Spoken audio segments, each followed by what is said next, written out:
Video کو like کریں، ہمارے چینل کو سبسکرائب کریں اور بیل آئیکن ضرور پریس کریں۔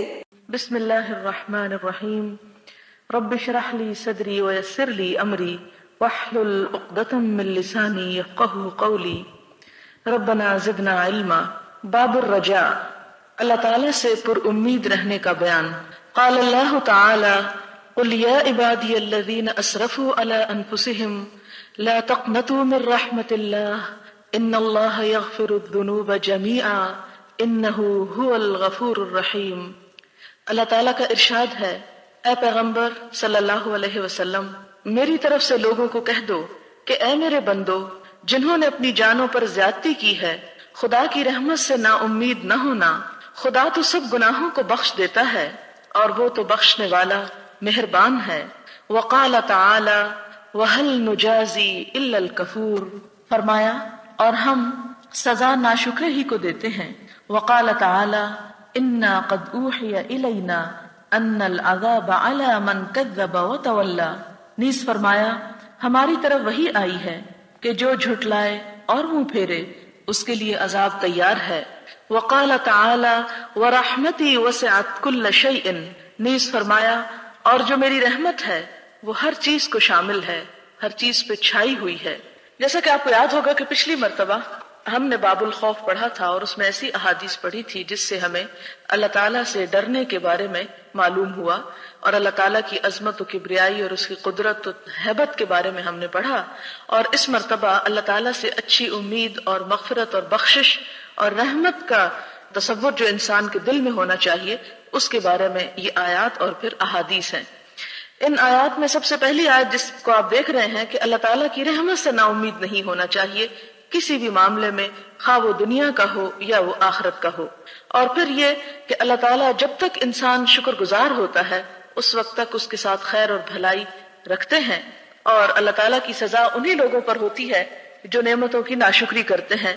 اور ان نعمتوں میں سب سے بڑی نعمت اسلام کی نعمت ہے کہ اگر کوئی شخص اس سے منہ موڑ جاتا ہے تو اس سے پھر اللہ تعالیٰ کی سزا سے وہ نہیں بچ سکتا۔ اور پھر یہ بھی فرمایا کہ جو جھٹلائے اور منہ پھیرے، یعنی دین اسلام کو جھٹلا دے اور اس سے منہ پھیرے، تو اس کے لیے پھر اللہ تعالیٰ کا عذاب تیار ہے۔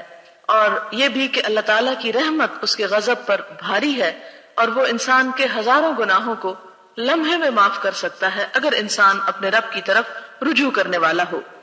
اس سلسلے میں پہلی حدیث ہے، وعن عبادة بن الصامت رضی اللہ عنہ قال قال رسول اللہ صلی اللہ علیہ وسلم من شہد ان لا الہ الا اللہ وحدہ لا شریک له وان محمدا عبدہ ورسولہ وان عیسی عبد اللہ ورسولہ وکلمتہ القاها الى مریم وروح منہ وان الجنة حق والنار حق ادخلہ اللہ الجنة على ما كان من العمل متفق علیہ۔ وفی روایت لمسلم من شہد ان لا الہ الا اللہ وان محمد رسول اللہ حرم اللہ علیہ النار۔ حضرت عبادہ بن صامت بیان کرتے ہیں کہ رسول اللہ صلی اللہ علیہ وسلم نے فرمایا، جو شخص یہ کلمہ پڑھے یا اس بات کی گواہی دے کہ اللہ کے علاوہ کوئی معبود نہیں اور اس کا کوئی شریک نہیں، اور یہ کہ محمد صلی اللہ علیہ وسلم اللہ کے بندے اور اس کے رسول ہیں، اور حضرت عیسیٰ علیہ السلام اللہ کے بندے اور اس کے رسول ہیں، یعنی ان کو اللہ کا بیٹا نہ کہے، اور اس کے کلمہ ہیں جس کا حضرت مریم کی طرف اس نے القاء کیا، اور اس کی روح اور جنت اور جہنم حق ہیں، تو اس کو اللہ تعالیٰ جنت میں داخل کرے گا، خواہ اس کے اعمال کیسے ہی کیوں نہ ہوں، یعنی خواہ اس سے بڑی بڑی غلطیاں ہی کیوں نہ سرزد ہوں، لیکن اگر مرتے دم تک وہ عقیدہ توحید پر جمع رہا اور شرک سے پاک رہا تو اللہ تعالیٰ اس وجہ سے اس کے دوسرے گناہ بھی معاف کر دیں گے۔ پھر دوسری روایت میں ہے کہ جو شخص اس بات کی گواہی دے کہ اللہ کے علاوہ کوئی معبود نہیں اور محمد صلی اللہ علیہ وسلم اللہ کے رسول ہیں، تو اللہ تعالیٰ اس پر دوزخ کو حرام قرار دے دیتے ہیں۔ اگلی حدیث حضرت ابو ذر سے روایت ہے، کہتے ہیں کہ نبی صلی اللہ علیہ وسلم نے فرمایا، اللہ عز و جل فرماتے ہیں، جو شخص ایک نیکی کرے اس کو اس کا 10 گنا یا اس سے بھی زیادہ ملے گا، اور جو شخص برائی کرے گا تو برائی کا بدلہ برائی کی مانند ہوگا، یعنی اتنا ہی جتنی برائی ہوگی، اور جو شخص برائی کرے گا تو برائی کا بدلہ برائی کے برابر ہی ہوگا، یا میں اس کو بھی معاف کر دوں گا، اور جو شخص مجھ سے بالشت بھر قریب ہوگا یعنی ایک بالشت، میں اس سے ایک ہاتھ قریب ہوں گا. یعنی ہاتھ سے مراد یہ نہیں یعنی بالشت سے بڑا، اس پورے حصے کو پھر ہاتھ بولا جاتا ہے. اس کو عربی میں ذراع بولتے ہیں، اور عربی میں گز کے لیے بھی لفظ ذراع استعمال ہوتا ہے. اور آپ نے دیکھا ہوگا کہ ہمارے ہاں پہلے زمانے کی دادی نانی جو ہوتی ہیں وہ گز کو اس طرح بازو اور یہاں تک ناپ کر لیتے ہیں، تو اس کی طرف اشارہ ہے. اور جو شخص مجھ سے ایک ہاتھ قریب ہوگا میں اس سے 2 ہاتھ قریب ہوں گا. جو شخص میرے پاس پیدل چلتا ہوا آئے گا میں اس کے پاس دوڑتا ہوا جاؤں گا. اور جو شخص زمین کے بھرنے کے مطابق گناہ لے کر مجھ سے ملے گا بشرطے کہ میرے ساتھ کسی کو شریک نہ کرے تو میں گناہوں کے برابر مغفرت کے ساتھ اس سے ملوں گا. یعنی اگر حقوق اللہ میں کوئی کمی بیشی ہو جاتی ہے تو اللہ تعالیٰ اس بندے کو معاف کر دیتے ہیں. لیکن یہاں یہ بات یاد رہے کہ جب انسان حقوق العباد میں کمی کرتا ہے تو اس پر اللہ تعالیٰ کا صاف فیصلہ ہے کہ جب تک بندے معاف نہ کریں اللہ تعالیٰ بھی معاف نہیں کریں گے. کیونکہ قیامت کے دن پورا انصاف ہوگا، اور جس پر ذرا برابر بھی ظلم کیا گیا یا کسی کا دل دکھایا گیا تو اسے اس کا بدلہ دینا ہوگا. یہاں انہوں نے عربی عبارت کے ساتھ لکھا ہے، حدیث کا مفہوم یہ ہے کہ جو شخص میری اطاعت کر کے میرا قرب حاصل کرتا ہے تو میں اپنی رحمت کے ساتھ اس کے قریب ہوتا ہوں. اگر وہ اطاعت میں زیادتی کرتا ہے تو میں بھی رحمت میں زیادتی کرتا ہوں، اور اسی طرح برعکس بھی. اور یہاں پر لفظ ہرولتاً استعمال ہوا ہے. ہرولا کا معنی ہوتا ہے تیز دوڑنا، یعنی میں اس پر اپنی رحمت نازل کرتا ہوں، اور رحمت میں یعنی تیزی، زیادتی. اور پھر یہ کہ سبقت اختیار کی، یعنی میں نے اس کو مقصود حاصل کرنے کے لیے زیادہ چلنے کی تکلیف نہ دی. اگلی حدیث حضرت جابر سے ہے. بیان کرتے ہیں کہ ایک جنگلی نبی صلی اللہ علیہ وسلم کی خدمت میں پہنچا اور عرض کیا، یا رسول اللہ وہ 2 چیزیں کیا ہیں جو دوزخ اور بہشت کو واجب کرنے والی ہیں؟ آپ نے فرمایا، جو شخص فوت ہو گیا اللہ کے ساتھ کسی چیز کو شریک نہ ٹھہراتا تھا جنت میں داخل ہوگا، اور جو شخص فوت ہوا کہ اللہ کے ساتھ کسی کو شریک ٹھہراتا تھا وہ جہنم میں داخل ہوگا. یعنی اللہ تعالیٰ کے ہاں شرک ہی ایک ایسا بڑا گناہ ہے جو کسی طرح معاف نہیں ہوگا. دوسرے گناہ انسانوں کے معاف ہو جاتے ہیں. ایک گناہ کے بعد جب انسان کوئی نیکی کر لیتا ہے تو قرآن پاک میں آتا ہے کہ ان الحسنات یذہبن السیئات، کہ نیکیاں دوسری برائیوں کو مٹا دیتی ہیں. اور اسی طرح انسان جب توبہ استغفار کرتا ہے تو سارے گناہوں کی اس سے معافی ہو جاتی ہے. لیکن شرک ایسا گناہ ہے کہ جس سے انسان جب تک توبہ نہ کرے، استغفار نہ کرے، تو صرف دوسری نیکیاں کرنے کی وجہ سے وہ گناہ صاف نہیں ہوتا. حضرت انس بیان کرتے ہیں کہ نبی صلی اللہ علیہ وسلم سواری پر تھے اور حضرت معاذ رضی اللہ تعالی عنہ آپ کے پیچھے سواری پر بیٹھے ہوئے تھے. آپ نے فرمایا، اے معاذ رضی اللہ تعالیٰ عنہ نے عرض کیا، یا رسول اللہ صلی اللہ علیہ وسلم میں آپ کی خدمت میں حاضر ہوں. عربی عبارت ہے قال لبیک یا رسول اللہ. آپ نے فرمایا، اے معاذ. اس نے جواب دیا، لبیک و سعدیک. یہ 3 مرتبہ ایسے ہی آپ نے پکارا اور حضرت معاذ نے اسی طرح جواب دیا بہت ادب اور احترام کے ساتھ. 3 دفعہ آپ نے متوجہ کرنے کے بعد فرمایا، نہیں ہے کوئی بندہ جو صدق کے دل سے اس بات کی گواہی دیتا ہو کہ اللہ کے علاوہ کوئی معبود نہیں اور محمد صلی اللہ علیہ وسلم اس کے بندے اور رسول ہیں، مگر اللہ تعالیٰ اس پر دوزخ کو حرام کر دیتے ہیں. حضرت معاذ نے عرض کیا، یا رسول اللہ کیا میں اس بات کی لوگوں کو خبر نہ دے دوں تاکہ وہ خوش ہو جائیں؟ فرمایا، نہیں، اس وقت وہ بھروسہ کر بیٹھیں گے. چنانچہ حضرت معاذ نے فوت ہونے کے وقت علم کو چھپانے کے گناہ سے بچتے ہوئے اس حدیث کو بیان کر دیا. بخاری اور مسلم کی روایت ہے. یعنی اس حدیث سے بظاہر تو یوں معلوم ہوتا ہے کہ جیسے اگر کوئی شخص ایک دفعہ لا الہ الا اللہ پڑھ دے تو اس کے بعد اس کے سب گناہ معاف ہو جائیں گے، خواہ وہ کیسے ہی کیوں نہ ہو. لیکن پہلے بھی میں آپ سے یہ عرض کر چکی ہوں کہ دین کے بارے میں کسی ایک آیت یا کسی ایک حدیث سے پورا مفہوم نہیں نکالا جا سکتا جب تک اس کے ساتھ کی دوسری چیزوں کو بھی سامنے نہ رکھا جائے. اور اس سلسلے میں آپ جانتے ہیں کہ قرآن پاک میں اہل ایمان ہی کو مخاطب کر کے یہ بھی کہا گیا کہ اپنے آپ کو اور اپنے گھر والوں کو جہنم کی آگ سے بچاؤ، اور بارہا کوشش اور محنت اور عمل صالح کی طرف توجہ دلائی گئی. پھر دوسرا سوال یہ پیدا ہوتا ہے کہ اگر بات ایسی ہی ہے تو پھر اتنی بڑی بڑی خوشخبریاں جو ہیں یہ کیوں کر ہیں اور کس لیے ہیں؟ اس کی وجہ یہ ہے کہ یہاں پر آپ غور کر رہے ہیں کہ ہر حدیث میں سچے دل سے اور پورے خلوص سے لا الہ الا اللہ پڑھنے کی بات ہو رہی ہے. اس کی وجہ یہ ہے کہ جب انسان سچے دل سے ایک بات کہتا ہے تو لازماً اس کا اثر اس کے عمل پر بھی پڑتا ہے. کہ لا الہ الا اللہ کا مطلب یہ نہیں کہ انسان بغیر سوچے سمجھے ایک تسبیح کو دہراتا چلا جائے، بلکہ اس کا مطلب یہ ہے کہ اللہ کے سوا کسی اور کو الہ نہ بنائے. اور پھر اس میں انسان کا اپنا نفس بھی آ جاتا ہے کہ اس کو بھی شریک نہ کرے، اس کی خواہشات آ جاتی ہیں، شیطان آ جاتا ہے، دوسری مخلوق آ جاتی. اس لیے کہ قرآن پاک میں اللہ تعالیٰ انسان کی خواہش نفس کو بھی الہ کہتے ہیں. اور حدیث میں آتا ہے کہ بدترین معبود جس کی دنیا میں عبادت کی جاتی ہے وہ انسان کی اپنی خواہش نفس ہی ہے. کہ اگر انسان اللہ تعالیٰ کے مقابلے میں اپنی خواہشات کو برابر کا کر لیتا ہے تو یہ بھی شرک ہی کی ایک قسم ہو جاتی ہے. اور جیسا کہ حضور صلی اللہ علیہ وسلم نے فرمایا کہ میں اپنی امت کے بارے میں اس بات سے ڈرتا ہوں کہ وہ شرک اصغر میں مبتلا ہو جائیں گے. اور آپ سے پوچھا گیا کہ شرک اصغر کیا ہے اے اللہ کے رسول صلی اللہ علیہ وسلم؟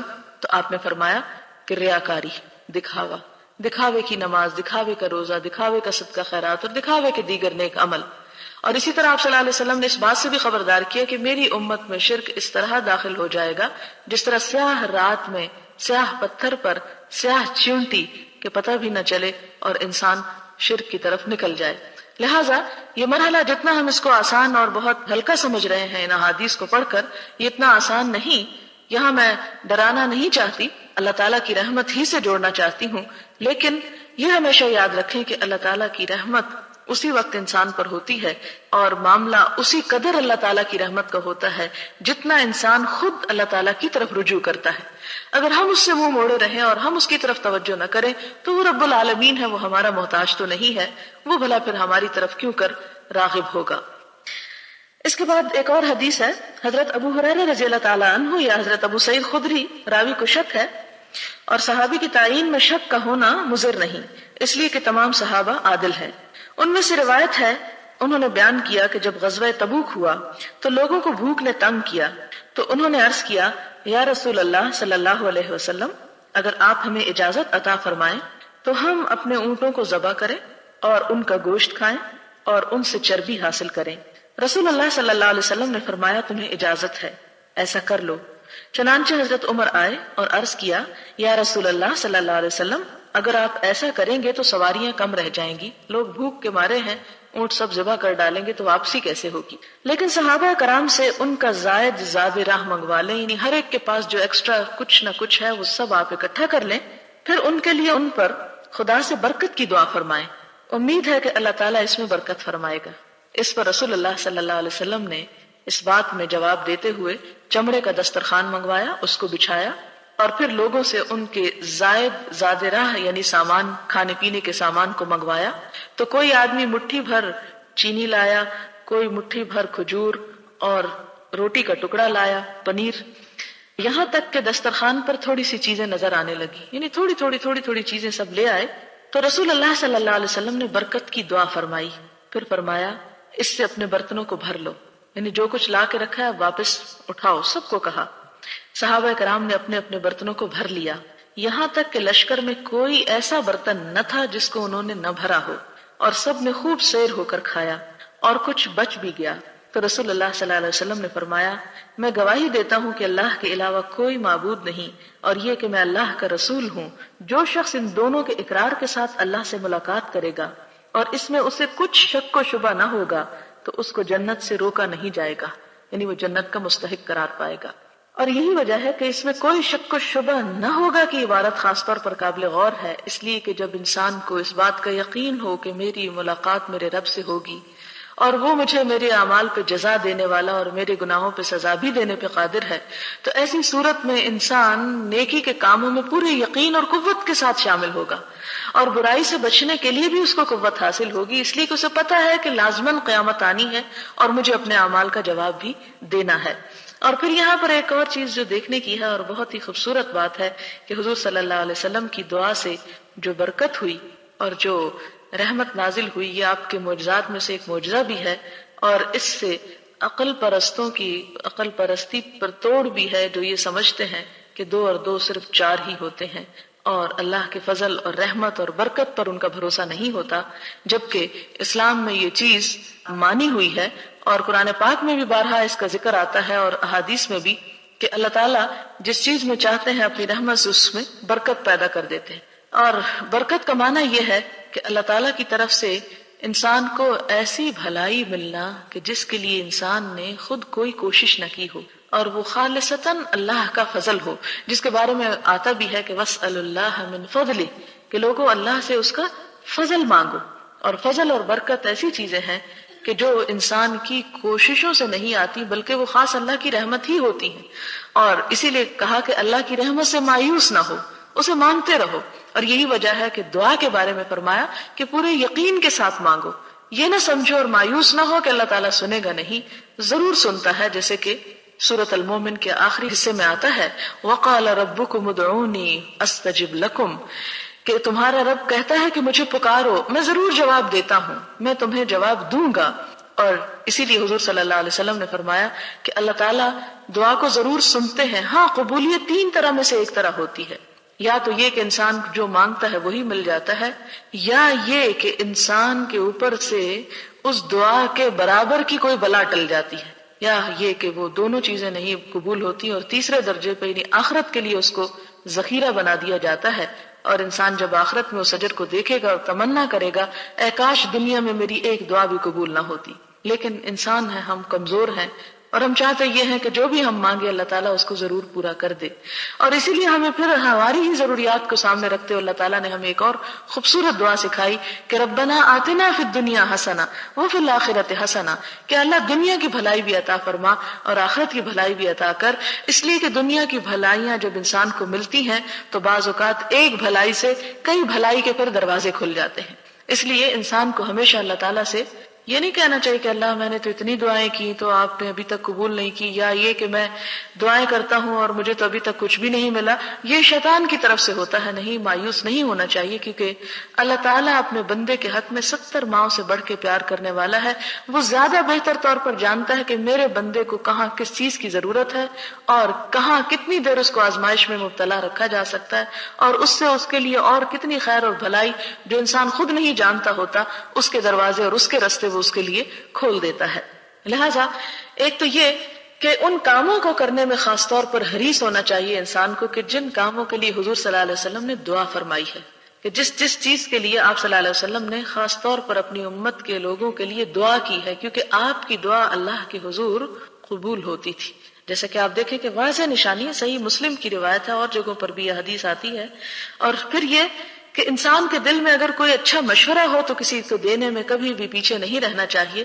آپ دیکھیں جیسے حضور صلی اللہ علیہ وسلم سے آ کے پوچھا گیا اونٹوں کو ذبح کرنے کے بارے میں، تو آپ کمال شفقت کے ساتھ انہیں اجازت دیتے ہیں کہ ٹھیک ہے، انسانی بھوک ہے، اس کو مارا تو نہیں جا سکتا، اور اگر وہ استعمال کر لیں جانوروں کو. لیکن حضرت عمر کے ذہن میں ایک اور بہتر ترکیب آتی ہے اور وہ اس کو مشورے کے طور پر دیتے ہیں.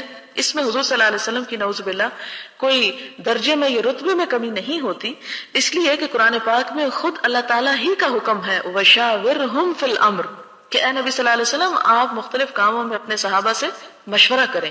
اور مشورے میں بھلائی یہ ہوتی ہے کہ انسان بعض اوقات ایک کمتر درجے کی چیز کی بجائے ایک زیادہ بہتر راستے کو اپنا سکتا ہے، جس سے انسان کے لیے اور بھلائی کے دروازے کھل سکتے ہیں. اور مسلمانوں کی بھی یہ صفت بتائی گئی کہ وہ امرہم شورا بینہم، کہ ان کے آپس کے معاملات باہم مشورے سے طے پاتے ہیں، اور خاص طور پر وہ امور جن کا تعلق بہت سارے لوگوں کے مفاد سے ہو، ان کاموں کو تو بہرحال مشورے ہی سے طے پانا چاہیے. پھر اس کے بعد اگلی حدیث ہے حضرت اتبان بن مالک بدری صحابی کی. کہتے ہیں کہ میں اپنی قوم بنو سالم کو نماز پڑھایا کرتا تھا. بارشوں کے موسم میں میرے اور ان کے درمیان وادی حائل ہو جاتی تو میرے لیے اس سے گزر کر مسجد جانا مشکل ہو جاتا. چنانچہ میں نے رسول اللہ صلی اللہ علیہ وسلم کی خدمت میں عرض کیا کہ میری بینائی کمزور ہو چکی ہے اور میرے اور قوم کے درمیان بارشوں کے موسم میں وادی بہنے لگتی ہے تو میرے لیے اس سے گزرنا مشکل ہو جاتا ہے. میں چاہتا ہوں کہ آپ میرے گھر تشریف لائیں اور اس میں کسی جگہ نماز پڑھیں تاکہ میں اس کو نماز پڑھنے کے لیے مقرر کر لوں. یعنی میں پھر جہاں آپ پڑھائیں گے یعنی برکت ہوگی اور وہاں میں پھر نماز ہمیشہ کے لیے پڑھوں گا اور میرے لیے وہ جگہ مسجد قرار پائے گی. رسول اللہ صلی اللہ علیہ وسلم نے فرمایا اچھا میں آؤں گا. چنانچہ اس سے دوسرے دن نبی صلی اللہ علیہ وسلم اور حضرت ابو بکر رضی اللہ تعالیٰ عنہ سورج کے بلند ہونے کے وقت اس کی طرف چل دیے، یعنی صبح سویرے چل دیے. آپ نے اندر داخل ہونے کی اجازت مانگی. اتبان کہتے ہیں کہ میں نے اجازت دی. آپ اندر تشریف لائے لیکن بیٹھنے سے پہلے آپ نے فرمایا تو کون سی جگہ پسند کرتا ہے جہاں میں نماز پڑھوں؟ میں نے ایک جگہ کی طرف اشارہ کرتے ہوئے کہا کہ میں اس جگہ آپ کے نماز پڑھنے کو پسند کرتا ہوں. چنانچہ آپ کھڑے ہو گئے. آپ نے تکبیر تحریمہ کہی، ہم نے بھی آپ کے پیچھے صفیں باندھ لی، آپ نے 2 رکعت نفل نماز پڑھائی، آپ نے سلام پھیرا، ہم نے بھی سلام پھیرا، میں نے آپ کو حلوہ تناول کرنے کے لیے روک لیا، یعنی مہمانی کے طور پر پیش کیا، جو آپ کے لیے تیار کیا گیا تھا۔ قریب گھر والے لوگوں نے سنا کہ رسول اللہ صلی اللہ علیہ وسلم میرے گھر میں تشریف فرما ہیں، تو انہوں نے بھی آنا شروع کر دیا، یہاں تک کہ گھر میں بہت سے لوگ جمع ہو گئے۔ ایک آدمی نے کہا کہ مالک بن دخشم کو کیا ہو گیا ہے، نظر نہیں آ رہا۔ ایک نے کہا وہ تو منافق ہے، اللہ اور اس کے رسول کے ساتھ اسے کچھ محبت نہیں۔ رسول اللہ صلی اللہ علیہ وسلم نے فرمایا ایسی بات نہ کہیں، کیا آپ دیکھتے نہیں کہ وہ اقرار کرتا ہے کہ اللہ کے سوا کوئی معبود نہیں، اس کے ساتھ وہ اللہ کی رضا چاہتا ہے؟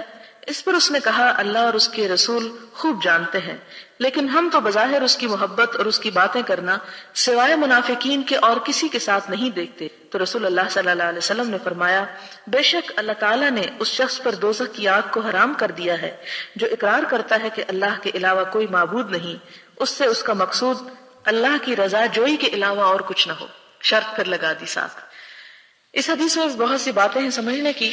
ایک تو یہ ہے کہ مسجد نبی کے ہوتے ہوئے جیسے کہ قرآن پاک میں آپ نے پڑھا کہ مسجد زرار بنانے کی اجازت نہ دی گئی، لیکن اس کے علاوہ اور بہت سے مقامات پر لوگوں نے آپ کے دور میں ہی مسجدیں بنائیں اور ان میں نمازیں ادا کی گئی۔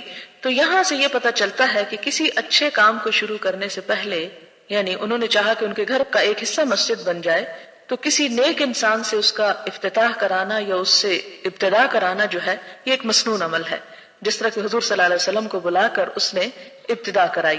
دوسری بات یہاں یہ پتہ چلتی ہے کہ حضور اکرم صلی اللہ علیہ وسلم نے نفل نماز جماعت سے پڑھائی، کیونکہ عموماً جب صلاۃ التسبیح وغیرہ پڑھائی جاتی ہے تو لوگ اعتراض کرتے ہیں جی نفل نماز ہے جماعت سے پڑھانا جو ہے بدعت ہے۔ ہر چھوٹی بڑی بات پہ بدعت کا فتویٰ لگا دینا جو ہے وہ درست نہیں ہے، اگر کہیں سے بھی اس کا کوئی دلیل یا جواز یا اس میں خیر ملتی ہو۔ تو یہاں ہم دیکھتے ہیں کہ حضور صلی اللہ علیہ وسلم آگے کھڑے ہوئے اور صحابہ کہتے ہیں کہ ہم نے پیچھے صفیں بنا لی اور آپ نے اس وقت نفل نماز پڑھائی۔ تو گویا یہ نہیں کہ انسان جب صلاۃ و تسبیح پڑھے تو جماعت ہی سے پڑھے اور ویسے نہ پڑھے، ویسے بھی پڑھ لے، لیکن اگر جماعت سے پڑھ لیتا ہے تو اس کے پڑھنے میں حرج نہیں۔ یا اسی طرح اگر کوئی اور نفل جیسے تراویح وغیرہ میں آپ دیکھتے ہیں کہ وہ بھی ایک طرح سے نفل نمازی ہے، لیکن جماعت سے پڑھنے میں انسان کا بوجھ بھی ہلکا ہو جاتا ہے، اور وہ تو خیر آپ کی سنت بھی ہے کہ 3 دن آپ سے پڑھانا اس کا ثابت بھی ہے۔ تو فرض نمازوں کے علاوہ نفل نماز کی جماعت جو ہے اس کی اجازت اس حدیث کے روح سے ملتی ہے۔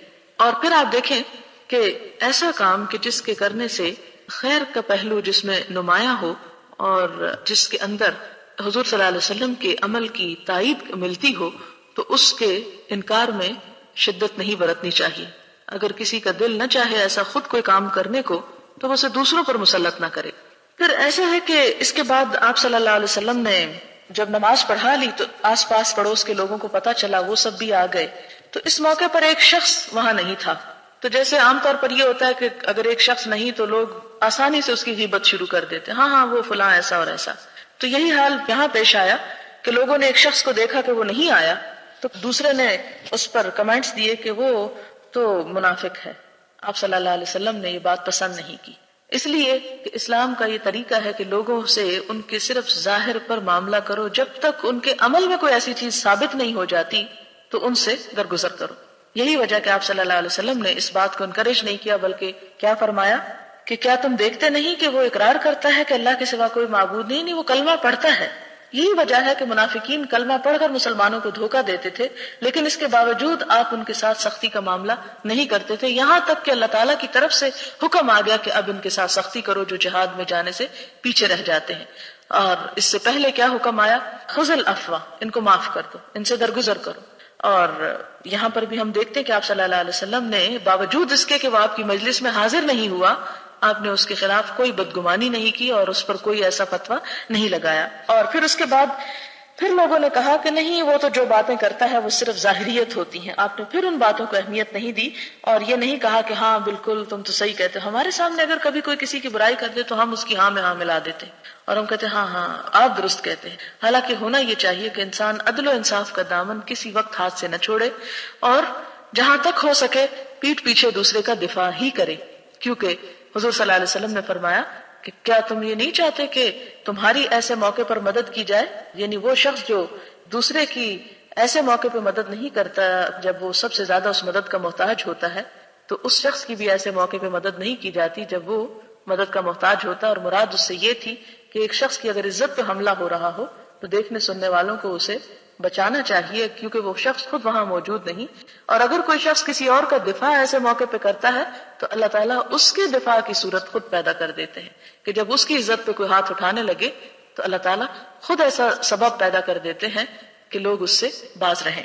پھر اس کے بعد آپ صلی اللہ علیہ وسلم نے فرمایا کہ جو شخص بھی لا الہ الا اللہ کہے اور اس لا الہ الا اللہ کہنے کی غرض اور نیت یہ ہو کہ اللہ کی رضا ہو تو اللہ تعالیٰ پھر اس کو بخش دیتے ہیں. ہاں، دلوں کا معاملہ لوگوں پہ چھوڑ دو. اگر ان کے دلوں میں منافقت ہے اور دلوں کے اندر صرف دنیا کے مفاد کے لیے انہوں نے کلمہ پڑھ رکھا ہے تو پھر اللہ ہی بہتر جانتا ہے، اللہ پہ اس معاملے کو چھوڑ دیا جائے. پھر اسی طرح ایک اور حدیث ہے، حضرت عمر روایت کرتے ہیں کہ رسول اللہ صلی اللہ علیہ وسلم کے پاس کچھ قیدی آئے. ان میں سے ایک قیدی عورت دوڑتی پھر رہی تھی. جب وہ کسی بچے کو دیکھتی اس کو اٹھا کر اپنی چھاتی سے لگا لیتی اور دودھ پلانے لگتی. رسول اللہ صلی اللہ علیہ وسلم نے فرمایا تمہارا کیا خیال ہے، کیا یہ عورت اپنے بچے کو آگ میں ڈال سکتی ہے؟ ہم نے عرض کیا خدا کی قسم نہیں. آپ نے فرمایا اللہ تعالیٰ اپنے بندوں پر اس عورت سے زیادہ رحم کرنے والا ہے جس قدر یہ عورت اپنے بچے پہ شفقت کر رہی ہے. یعنی اللہ تعالیٰ اپنے بندوں کے حق میں اس ماں سے زیادہ مہربان ہے. حضرت ابو ہریرہ روایت کرتے ہیں کہ رسول اللہ صلی اللہ علیہ وسلم نے فرمایا جب اللہ تعالیٰ نے مخلوق کو پیدا فرمایا تو اس نے اس کتاب میں جو اس کے پاس عرش کے اوپر ہے لکھ دیا کہ میری رحمت میرے غضب پر غالب ہوگی، اور ایک روایت میں ہے میرے غضب پر غالب ہے، اور ایک روایت میں ہے کہ میری رحمت میرے غضب سے سبقت لے جا چکی، یعنی آگے بڑھ چکی ہے، یعنی وہ زیادہ ہے غضب کی نسبت. حضرت ابو ہریرہ بیان کرتے ہیں کہ میں نے رسول اللہ صلی اللہ علیہ وسلم سے سنا، آپ فرماتے تھے کہ اللہ نے رحمت کے 100 حصے بنائے، اس سے 99 حصوں کو اپنے پاس روک رکھا ہے اور ایک حصے کو زمین پر اتارا، بس اسی ایک حصے سے تمام مخلوقات ایک دوسرے کے ساتھ رحمت کرتی ہیں. یعنی ماں اپنے بچے پہ یا دوست کے ساتھ یا بہن بھائی بہن کے ساتھ جو رحمت اور شفقت کرتے ہیں وہ اس ایک حصے کی وجہ سے ہیں جو اللہ تعالیٰ نے 100 میں سے زمین پر اتارے. پھر فرمایا یہاں تک کہ 4 پایا جب اپنے بچے سے پاؤں کو اٹھاتا ہے تاکہ اس کو تکلیف نہ پہنچے اسی رحمت کی وجہ سے. یعنی ایک جانور جیسے چلتے چلتے اگر اس کے اپنے پاؤں کے نیچے اپنا بچہ آ جائے تو وہ اس لیے ہٹاتا ہے کہ یہ رحمت اس کے دل میں اللہ تعالیٰ نے اپنی خاص رحمت میں سے ڈالی. اور ایک روایت میں کہ اللہ کے لیے 100 رحمتیں ہیں، ان میں سے ایک رحمت کو جنوں، انسانوں، 4 پایوں، کیڑوں مکوڑوں کے درمیان نازل فرمایا جس کی وجہ سے وہ ایک دوسرے سے شفقت کرتے ہیں اور رحم کرتے ہیں. اور وحشی جانور اپنے بچوں سے محبت کرتے ہیں ورنہ اپنے ہی بچوں کو کھا لیں. اور 99 رحمتوں کو اللہ نے آخرت کے دن کے لیے مؤخر کر رکھا ہے جس کے ذریعے اپنے بندوں پر رحم فرمائے گا، یعنی وہاں پر ان کی بخشش کا سامان کرے گا. بخاری اور مسلم کی روایت ہے، اور امام مسلم نے اس کو سلمان فارسی سے روایت کیا ہے کہ رسول اللہ صلی اللہ علیہ وسلم نے فرمایا بے شک اللہ تعالیٰ کے لیے 100 رحمتیں ہیں، بس ان میں سے ایک رحمت وہ ہے جس کی وجہ سے تمام مخلوق آپس میں ایک دوسرے پر رحمت کرتی ہے، اور 99 رحمتیں قیامت کے دن کے لیے محفوظ ہیں. اور ایک روایت میں ہے بے شک اللہ تعالیٰ نے جس روز آسمانوں اور زمین کو پیدا کیا اس نے 100 رحمتوں کو پیدا فرمایا، ہر رحمت زمین آسمان کے درمیان خلا کے برابر ہے. ان رحمتوں سے ایک رحمت کو زمین پر بھیجا، اس کی وجہ سے ماں اپنے بچے پہ شفقت کرتی ہے، وحشی جانور پرندے وغیرہ ایک دوسرے پر رحمت کرتے ہیں. بس جب قیامت کا دن ہوگا تو اس رحمت کو بھی ان میں شامل فرما کر مکمل 100 رحمتیں کر دے گا. حضرت ابو ہریرہ نبی صلی اللہ علیہ وسلم سے حکایت کرتے ہیں کہ اللہ تعالیٰ بیان فرماتے ہیں کہ بندہ گناہ کرتا ہے تو توبہ کرتے ہوئے کہتا ہے اللہ میرے گناہ کو معاف فرما. اس پر اللہ پاک فرماتا ہے میرے بندے نے گناہ کیا اور اس نے معلوم کیا کہ اس کا رب گناہ معاف بھی کر سکتا ہے اور گناہ پر گرفت بھی کر سکتا ہے. پھر دوبارہ گناہ کیا اور دعا کیا اللہ میرے گناہ کو معاف فرما. اس پر اللہ تعالیٰ نے فرمایا میرے بندے نے گناہ کیا اور اس نے یقین کر لیا کہ اس کا رب گناہ معاف بھی کر سکتا ہے اور گناہ پر گرفت بھی کر سکتا ہے. پھر گناہ کرتا ہے اور کہتا ہے اے میرے پروردگار میرے گناہ معاف فرما. اللہ تعالیٰ فرماتا ہے میرے بندے نے گناہ کیا اور جان لیا کہ اس کا رب گناہوں کو معاف کر سکتا ہے اور ان پر مواخذہ بھی کر سکتا ہے، میں نے اپنے بندے کو معاف کر دیا، وہ جو چاہے کرے. یہ بخاری اور مسلم کی روایت ہے. یعنی جب تک انسان توبہ کرتا رہتا ہے اللہ تعالیٰ گناہوں کو معاف کر دیتا ہے. لیکن یہ یاد رہے کہ اللہ تعالیٰ اس وقت گناہوں کو معاف نہیں کرتے جب انسان کو موت کے فرشتے نظر آ جائے یا یہ قیامت کی گھڑی یا وہ سور پھونکنے کا وقت آ جائے. اس لیے اس حدیث سے یہ مطلب ہرگز نہیں نکلتا کہ انسان دل کھول کر ٹھنڈے دل سے اس لیے گناہ کرتا رہے کہ چونکہ اللہ تعالیٰ معاف کرتا ہے اس لیے میرا کام یہ کہ میں گناہ کروں. مراد یہ کہ گناہ آپ قرآن پاک میں پڑھ چکے ہیں وَلَمْ يُصِرُّوا عَلَىٰ مَا فَعَلُوا، وہ اپنے کام پر اپنے گناہوں پر اصرار نہیں کرتے. یہ نہیں کہ وہ گناہ کر کے اس پہ ڈٹ جاتے اور کہتے ہیں ہم نے ٹھیک کیا، بلکہ جب تک ان کے دل میں ندامت رہتی ہے اور اللہ تعالیٰ کی طرف رجوع رہتا ہے اللہ تعالیٰ اس کو معاف کر دیتے ہیں.